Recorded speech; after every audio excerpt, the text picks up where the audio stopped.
I hope you can still see me and hear me from over there. Hi guys, this is Connie, and I got my desk back, and I wanted to do something that was different than just getting it from the webcam point of view. I wanted you to see the craziness that is my corner of the house, and I love it. And now I'm being distracted because I didn't want noises to happen, and noises are probably going to happen. But, I wanted to read something to you. I've got a lot of different things going on right now, including and not limited to, if you live anywhere near me, I'll post this on Facebook as well. But for those who are interested, I'm having a premiere party next week. Yay! Tons of fun and pretty jewelry. Hopefully you can still see me among the mass of stuff. It was just a different point of view I wanted to look at. And I'm also currently very much into Bikram yoga, which is the point of this video.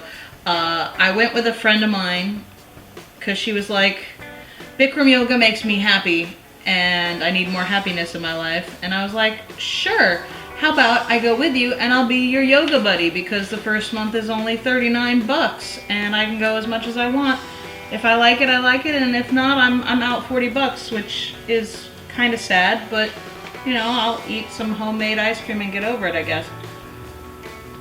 So I went, and I loved it. I thought it was really, really great. And I just realized that it might not even be in focus. Camera, pick me up over here. But we have a mutual friend of ours that blogs, and she apparently tried the Bikram yoga experience and was not as loving towards it as me. And I said, I've got to read this, let me know where it is. And she posted it to my Facebook and said, here's this blog. So, the title is, Bikram is slang for dear God make it stop. So, I've only read like the first 2 paragraphs of this. So, I'm not sure if this is driving you nuts or not, but I think I'm going to end up changing up the view so that I can actually see the screen.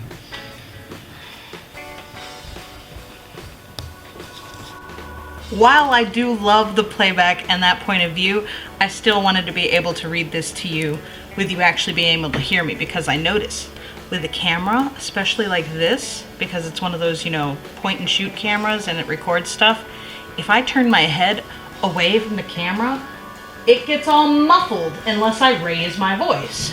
I'm not trying to raise my voice today, but yeah, I'll be posting a video soon of this tasty goodness that is 2-ingredient ice cream on Connie trying to nail it. And I think I did a pretty good job. It's light and fluffy. Ooh, ah. Focus the mind. Bikram is slang for dear God make it stop. This is a blog called Not Your Average Fat Kid, and I love my friend who does this. And the title, let's see, a fat kid trying to suck it up so she won't have to suck it in. Nice. Okay, so this is a 2-year-old blog. Now, regardless of what your opinions are of Bikram yoga, and if you don't know what Bikram yoga is, you should definitely Google it, because the difference between Bikram yoga and other yogas that are out there is that Bikram is specifically done hot. And when I mean it's done hot, I mean very specifically, it tells you and leaves nothing to the imagination when you get something like this, which is a flyer telling them, what is Bikram yoga? The room is heated to 105 degrees, about 40% humidity. This yoga is for everyone, designed as beginner's yoga class. Everyone can benefit. Remember to breathe and have fun. Remember to hydrate before coming to class. All classes are 90 minutes. The Bikram series is 26 plus 2. 26 postures and 2 breathing exercises. Bikram yoga is the world-famous series of postures and breathing developed by Bikram, I'm totally gonna botch this, Chowdhury. I'm so sorry. I have a terrible sound spelling. Chowdhury. Chowdhury. I apologize if I'm totally butchering that, because I know I am probably. I'm 70% sure I'm butchering that, and 30% confident that I'm just going to keep going. to help keep your mind and body in perfect working condition. So I love it. I've never sweat so much in my entire life, and I'm getting ahead of myself because the point of this video is to read this blog out loud, because I heard that somebody had a not so satisfying experience like I've had, and I love the way she writes, and so I want to read it out loud. So this actually happened back in March of 2012. Oh, okay, so this was a year older than that. But it recently popped up on Facebook, and I got some super fun and positive feedback on it. My friend is insistent I share it with the tiny masses, so I've tweaked it a bit and uploaded it here for your viewing pleasure or disdain. If you're into that, enjoy. So that was the edit. It's like the intro. I hate a lot of things in the world. Things like tomatoes, terrorists, and the never-ending Northern Virginia traffic. My newest nemesis in life, Bikram yoga.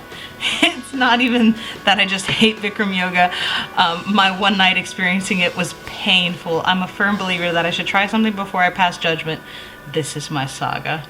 And when I think of saga, all I can think of is like that whole introduction being done in the same frame of mind as the Star Wars introductions. Let's see, I'll start at the beginning. First, I had to swing by my local watering hole, the closest to Sunoco, and buy 2 liters of water and get cash. The yoga place isn't into plastic, and they advocate hydration.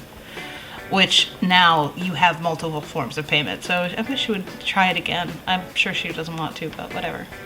I walked in with my head down, hoping to avoid the gaze of anyone so they won't judge my makeup-free face, grabbed my waters, and hopped in line behind this perfectly toned girl in leggings and a tunic top. The cashier rung up her items, handed her the change, and stared at her posterior as she sauntered away. I walked up, and he wouldn't make eye contact with me. Inside, I was screaming, "Hey, I'm prettier than my thumb-holed hoodie and my saggy gym shorts suggest." But outside, I was all, "Thanks, have a good one," grabbed my bottles and ran for my car. Again, it just, I love her. I love this blog. Let's see. And I tell stories like this too, so it's very close to my heart. So the studio, it's small. It's roughly the size of my townhouse from front to back, but without walls. It looked like it should comfortably. Once upon a time I knew how to talk. Ice cream break.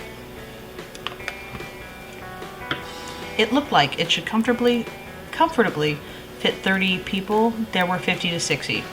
Also, it was 105 degrees Fahrenheit with 40% humidity. These are facts here. I'm not just making this crap up. This is straight off the website. I sat down on my yoga mat with my not quite shaven legs, which I do on a regular basis as a side note, and prayed that the heat wouldn't start a brush fire on my own personal trees. People around me laid on their mats, stretched into positions I've never seen before, or sat doing as I did, staring with a hint of fear behind their eyes. The instructor was this spry man who apparently loved his short spandex shorts. Did he demonstrate the moves? Nope. He walked around, barking things out like left leg tight, right leg relaxed, chin out, hands together, thumbs crossed.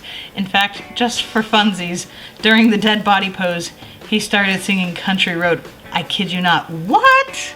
I snickered when he first started because I thought he was just joking. But no, oh no, he kept going as he warbled, Mountain Mama.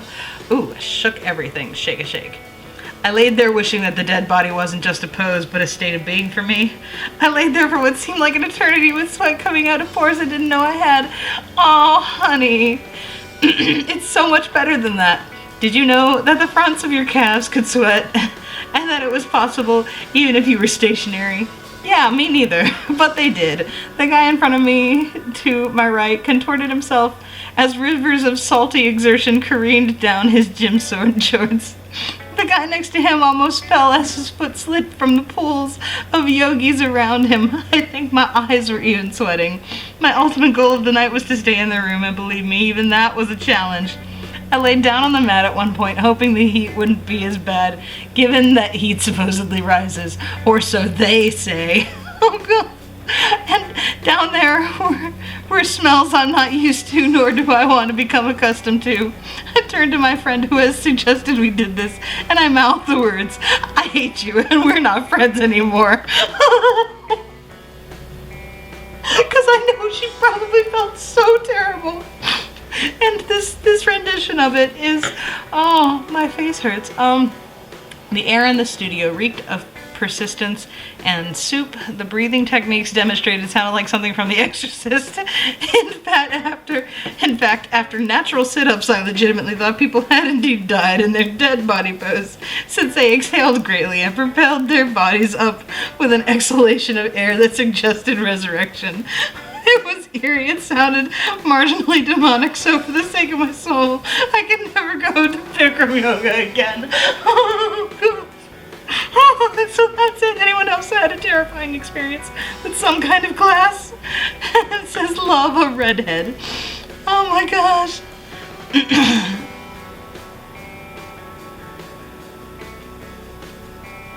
Oh my gosh. Oh my gosh. And somebody responded to this, said, same exact class, except my sister didn't tell me what kind of yoga it was until we walked in. The teacher actually called me out for looking at the clock, and I had a man who looked exactly like David Hasselhoff in front of me, wearing a Speedo, doing downward dog. Worst day ever. And she responds with, ha ha ha, oh friend, that is awful. Oh honey, I'm so sorry. You had such a terrible experience with Bikram, because it's not like that I wanted to say that it's not like that at all. But in actual fact, the nice thing about at least the experience that I had was, first off, I got tons of coaching beforehand from my friend. She's like, would you maybe want to do hot yoga with me? And I was like, sure, why not? And the first things first, you find clothes that you can move around in and be prepared to sweat. When she told me basically everything that was in this. And one thing that they are very good about, at least now, maybe they have, hopefully after a few years, hopefully after several years, they found nice, loving instructors that, they all say about the same thing. They each have their own little spin on how they explain, how they go about encouraging the class, but it's always been a no judgment thing. And because I just like observing people. I don't believe that I'm judging. I don't try to judge people when I look at them. But at least when it comes to that kind of class, because you could lose your balance if you're staring at other people in the class. But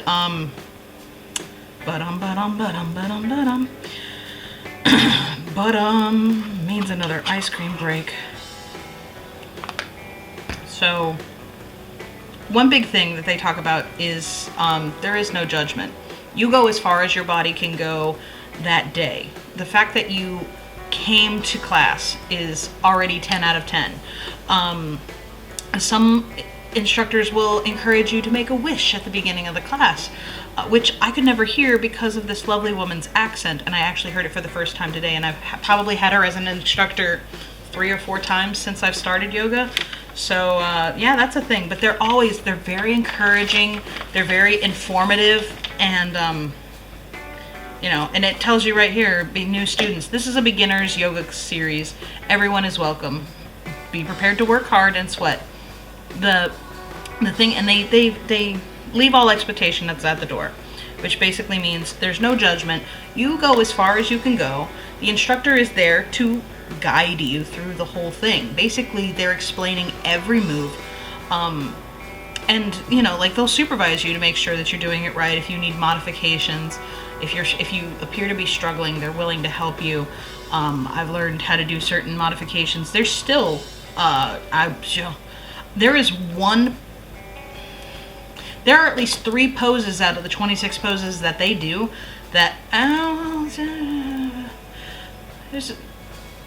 4. There are 4 poses out of all these 26 poses that I still have not been able to do fully, and I've gone almost every day in April. So that says it's the 16th. I missed 2 days, and now I'm going to catch up today. So I've probably gone about 14 to 15 classes, and there are still things that I have not. I'm never going to perfect certain things. I don't think I'm ever going to do tree stand, because right now, my current condition, I think I could break myself. But here's the other thing. I also have never, I've never had a lasting injury. since I've been doing the yoga. And my first class, I had a muscle spasm in my lower back that started to happen. And the instructor saw me struggling, and she had me I just laid on the mat, and she reminded me to focus my breathing. And within less than a minute, the muscle spasm was completely gone, and I was able to continue on with the class. So it's important to remember that this isn't like, look at how strong I am, look at how, how much I can do. This is you pushing yourself to, get the best benefit out of the class. And if you do overdo it, guess what? You're gonna pay for those consequences, which is why today I'm gonna make sure that I stay very hydrated. I told the instructor I was planning on coming back for a second class that day, and she gave me a really great tip and a really great drink recipe to refill my body with some natural electrolytes with stuff I have in my kitchen on a regular basis. So I'm super stoked about that, and I still need to put that tea together. I'm probably going to add tea to it because I bet it'll make it extra tasty. But yeah, I'm so sorry, honey, and anybody else out there who's had a similar experience with Bikram. Let me apologize to you, that it can be the best thing, and I think it's the best thing I've discovered this month is Bikram yoga, because I feel really good. And yes, I have muscles that hurt, like my back wants to hurt all the time on a regular basis, but that's just because back pain runs in my family for multiple situations and reasons, and it's probably hereditary. But I do know that while I'm doing it, the breathing helps a lot. Once I learned that I could breathe regularly through that entire experience, I didn't have any, I've never had some sort of major cramping. I've never had a lot of over tightness. When she says, suck your stomach in, I don't always keep it in because I just lose focus, and I'm focusing on trying to do the pose as best as I can. Meanwhile, like she said, I was surprised that, just your arms and legs cry from the sweat, and I haven't had a good sweat like that in a really long time, and now my body really enjoys it. But yeah, that is a very funny blog. I will post a link to her blog because Not Your Average Fat Kid is awesome, and I love her, and I appreciate my friend, my yoga buddy, who has encouraged me to start it up and posted that link for me as well. And yeah, I think it's great, and I feel like I could probably go on for another 10 minutes about how awesome Bikram has been for me thus far. I don't think I've lost a lot of weight at this point, but I feel a lot stronger. Even that first class, the instructor was all of the instructors that I've met, especially at the Centerville location, have been incredibly kind and encouraging. Yeah, they all have varying personalities, but they are all there for the same purposes, and that is to help lead you through that 90-minute class. And yeah, it's good. It's really good. I enjoy it quite a bit. And shameless plug to Bikram Yoga Centerville, because I've had a fantastic experience thus far. So I'll ask the same question she did. Have you ever had a terrifying class experience? Something of a similar nature? Let me know. Be careful with that and enjoy, please and thank you. And if there's something else you want me to read, please let me know. Eventually, I'm going to pick up this book and actually read it. I don't know why I'm so scared to read this small book, because I'm pretty sure the last book was not... Well, this one's got smaller print, but this looks like it should be fun, which means I need to just jump on it and do it. But I also have been neglecting household chores, so I need to get on that first. Yeah. Yoga. For our $10 group, of course, you get a shout out. Oh, that's cool. Okay.